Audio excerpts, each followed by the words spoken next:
one of my favorite people on the planet, joining us on this call to talk about another issue. The voice of reason. And I want to introduce her as a lifelong friend, not just somebody I met the other day, but I've known this person for 35 years plus. And feel old, man. Mrs. Beecham, and we are going to lean on her expertise on the intricacies of HR and human resource management, because there has been an issue that came up in the NBA where a coach and a associate of the organization or an employee of the organization fraternized and had a relationship, and it was kind of a big thing.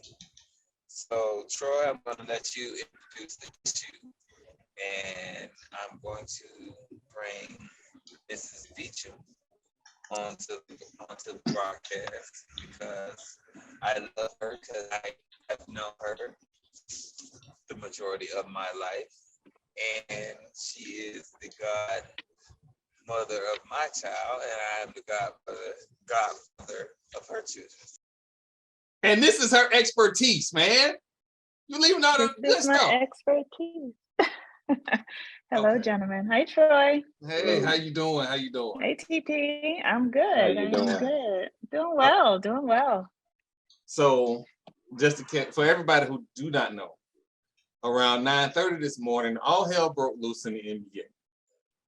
You did. I want to make sure that's Boston Celtics head coach, Ime Udoka, was reported to have had an affair, a consensual relationship with an employee of the Boston Celtics, which is against corporate policy. Please understand, the Boston Celtics, even though they're an NBA team, is still a company. I'm married. I mean, rules are put in place for a reason, right? yes, they are. And they have policies in place for a reason. And there's a reason why that type of relationship isn't permissible. Is it along the lines of conflict of interest? It could be a conflict of interest, absolutely.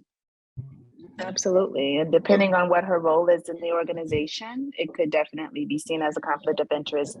But, quite honestly, a lot of times we have policies like that in place to prevent conflicts of interest or things that may appear to be favoritism, because that happens quite a bit. And then, of course, when you're at that level in an organization, typically it is uncharacteristic to, involve yourself with someone that actually works within the organization. So that's interesting. I had not caught that on ESPN today. Not that I've been in front of the TV, but yeah. But quite honestly, if there's a policy, then it was violated. So then what's the consequences to that? And just to give some background to her qualifications, she has been in a HR summit the entirety of the day that she does in her professional life.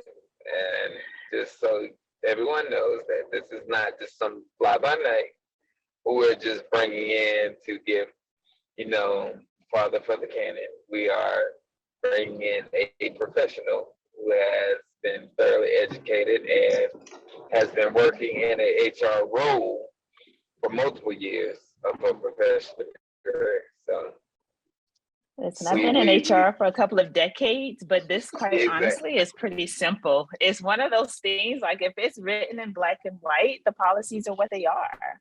And if you violate the policy, then again, what is it that the organization has in place to deal with situations like this? And, typically there are consequences.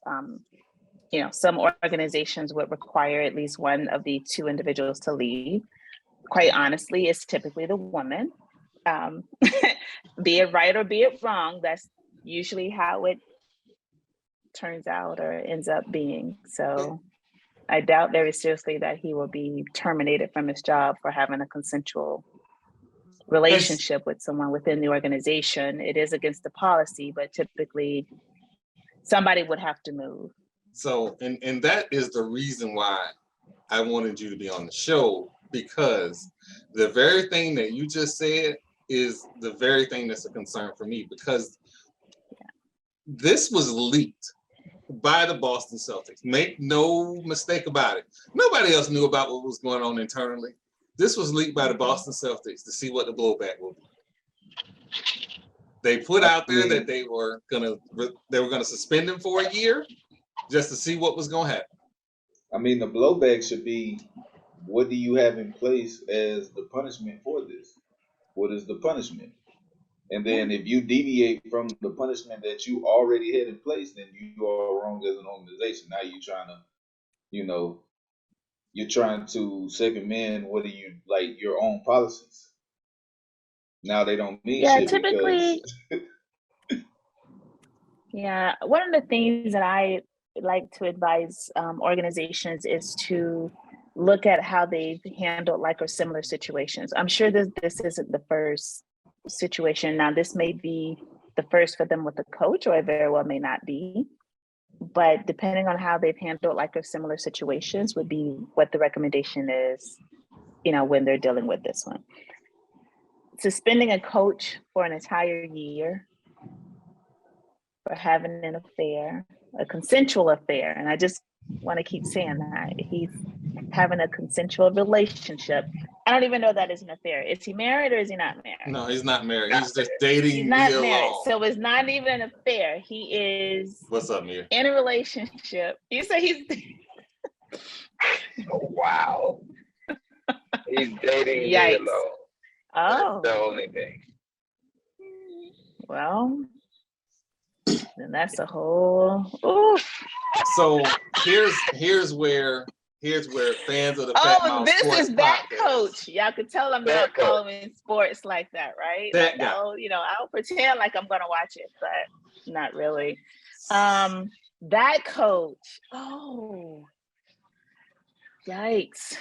So, and here's the worst part about all of this is that people are now Googling Celtics female staff members to try and guess who was in the relationship. They don't have that many. Yeah. Well, was it Becky with the good hair? Do we know? Oh, wow. Welcome to the Fat Mouth Sports Podcast. She is from St. Pete, people. I may not get invited back. I am from the Bird. Don't get it twisted. So the question is, was it Becky with the good hair? Now that, listen, I'm getting the details bit by bit. It's like, asking the questions. I'm going to conduct an investigation at this point. And for complete transparency, this was a phone call that was made in the haste of us covering this story that we needed an expert on human resources. Yes, because I was on another call. She was on another call and got off that call to be on with us. And we are, believe me, we are so thankful, because let's just be honest. We talk about a lot of stuff, and there are issues that we need some balance on. We absolutely need some balance on. Because I will tell you right now, my feelings on this issue is all over the place. Everything from your career was on a track to be celebrated. Like, you went from nothing to the conference finals. To the NBA finals. Okay, that's all well and good. But if he was dating Nia Long, come on. Look, I'm just call a thing because had nobody heard about him until this past season when he took the Celtics so far. Nobody heard about it. Yeah. So in my eyes, I heard about him because I knew Nia Long was dating a coach. Of course, I did not connect the fact that this was the coach, but I did know that she was dating a guy, and they've been dating for several years, and so. Yeah. I'm highly disappointed that he would do that to her. She's so I would venture Disappointed, to but not say surprised. she's so I'm judicious not with it. surprised. But not surprised. I'm not surprised. Who's faithful these days? Oh wow. We're gonna call a spade, right? It's the NBA. And so it is the NBA, but he was different. dating Nia Long, and I think she is definitely Black Girl Magic. So now I'm curious. I'm about to go Google Boston Celtics employees as well, but honestly, I tell people this: if Beyonce could be cheated on, then listen, it's fair game for all of us at this point. So it's just that season. Let's roll with it. But here's what's disappointing in it is that, I mean, let's be honest, he is an African American man in the spotlight for the Boston Celtics. I don't care what anybody says, this can harm his career.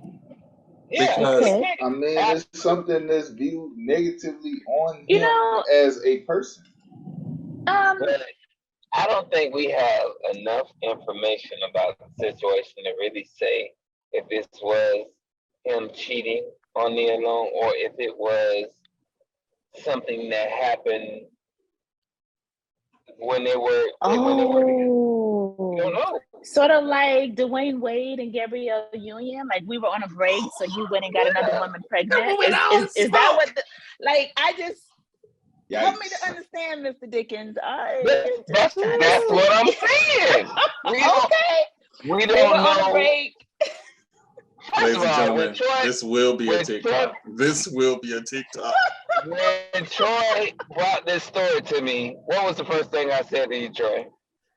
When yeah, and the conversation, we're going to call it a pre-production conversation. That's what we're going to call it.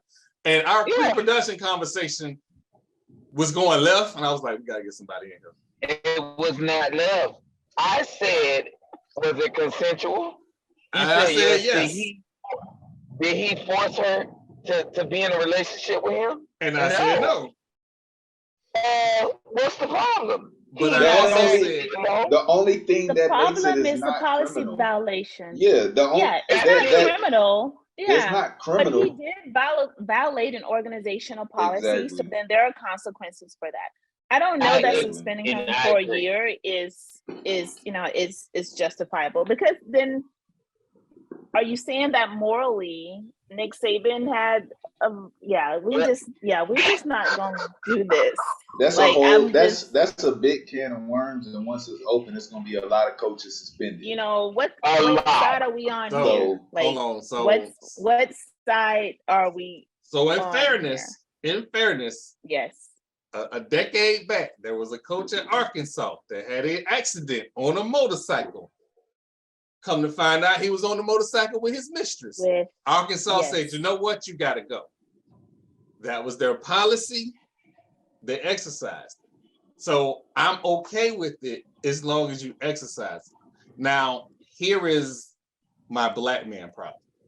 There is prominent. You're exercising it. There are. I don't have no problem with that. I have. If it's the policy across the board, then it's a policy across the board. He knew when he signed his contract. I'm having problems with sportscasters, pundits, writers of minority descent trying to say that, what about these other people? See, we got to stop getting into this whole moral equivalency. No, it ain't no such thing. It ain't no such thing. And look, we'll never be equal. I have two boys that I'm raising. And the thing that I want to teach them the most is right is right, wrong is wrong. When you do wrong, you'll be punished, regardless of your color of your skin. But in this country, you will be prosecuted more heavily. Yes. But right is right, wrong is wrong. And you need to, if you know the difference between right and wrong, and you choose to do wrong, then you accept those consequences when they come. That's just how life works. Shut your ass up. We ain't gonna say We're not doing that. We're not gonna do that. We're not going. Stephen A speaks a lot of truth to life. Today he was talking out his ass. He does. Today he was Well, I talking out his would ass. love to hear his. So has he spoken on this issue? On this issue, he was saying, "Oh well, I know a whole bunch of coaches across and people across sports, not just the NBA sleeping ex. That's not the issue. He's not wrong. He's not wrong. The issue is so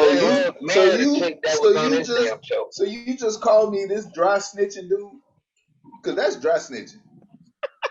That's what you just called me. I didn't come out and say, oh well, there's other people doing it, so we're not gonna take it that. No, if that's what he said, that's dry snitching, and that is nowhere near what I said. I said right is right, wrong is wrong. Exactly. So there's a difference. So like I said, Stephen A., ain't nobody scared of you. You are more than welcome to bring your happy ass on this podcast. But today you was exhibiting light-speed tendencies, and you don't want these problems. But thank you, ma'am. I know it's late. Thank you so much for coming on the podcast. My pleasure, gentlemen. If any of these issues come up again, I will follow Marlo's advice the first time and send you the message, and instead of sending other people the message, then don't show up. Not a problem. Well, you know how to get a hold of me. You know how to get a hold of me. All right, gentlemen. Thank you so much. Mr. Dickens, be safe on that road, my dear. Love you. I am almost back. All right.